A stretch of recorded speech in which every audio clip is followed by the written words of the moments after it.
Hello everyone, my name is Mandilynn. I am the author of the young adult novel Essence and historical fantasy novel I Am Mercy. Today we're going to be talking about what it takes to write historical fiction. So like I said, my second novel, I Am Mercy, is historical fantasy. It is historical fantasy because it takes place during 14th century France during the Black Plague. Now, any type of historical novel, you're gonna have to do some research because odds are, if it's historical, you weren't alive during this era. Now, the fancy part about writing historical fiction is that fiction means things can be made up.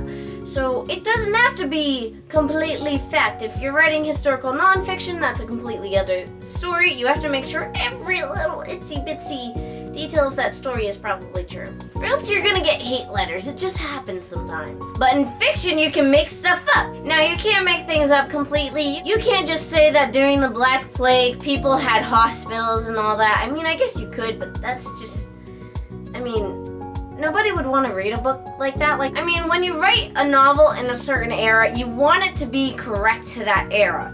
So you can make up characters and stories that happened within, but you want to keep the times during that century accurate. So what type of houses did they live in? What type of food did they live in? You want to research that and really get a feel for the area your character is going to be living in. So one of the things you can easily do to research your area, read a book on it. So obviously, when I wanted to write about the Black Plague, I simply got books on the Black Plague. This is the favorite one that I have, The Black Death, Natural and Human Disaster in Medieval Europe.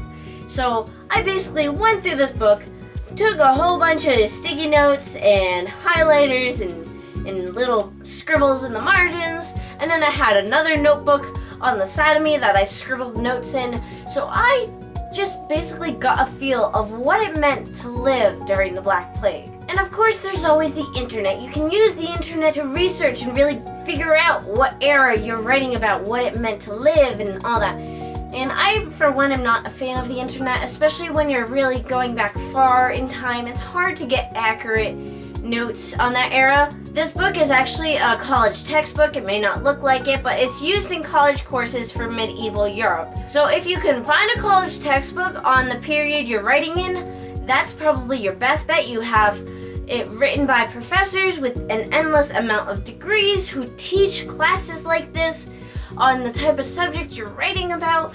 So what better source would there be than something written for colleges? And just because you're not taking the course doesn't mean you can't buy the book. You can buy any college textbooks, you just gotta find it. So to find it, just Google books on the Black Plague or something like that. Or if you're writing about the Industrial Revolution, books on the Industrial Revolution. They're not hard to find, they're everywhere. There's also museums. You really want to immerse yourself into this world you're going to be writing about. So the best thing is to have visuals. So if you find a museum on the subject you're writing about, you can see artifacts of the time. You can take pictures of those artifacts if they let you, and reference those pictures when you're writing, so you can really get the texture and the essence of what it means to live during that era. Now, for me, when I was writing about the Black Plague, the only museum that I could find about the Black Plague was in Europe. And I live in the United States. That wasn't exactly accessible to me. So instead of going to a museum, I found a few different documentaries. Now, documentaries are the same thing where you get visuals of everything. Now, I couldn't go up and touch things, but I could see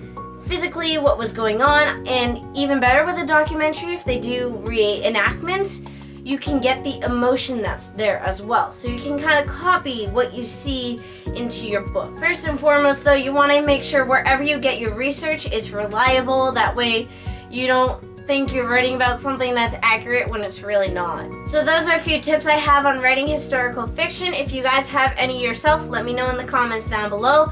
Otherwise, give this video a thumbs up and subscribe. Thank you for watching.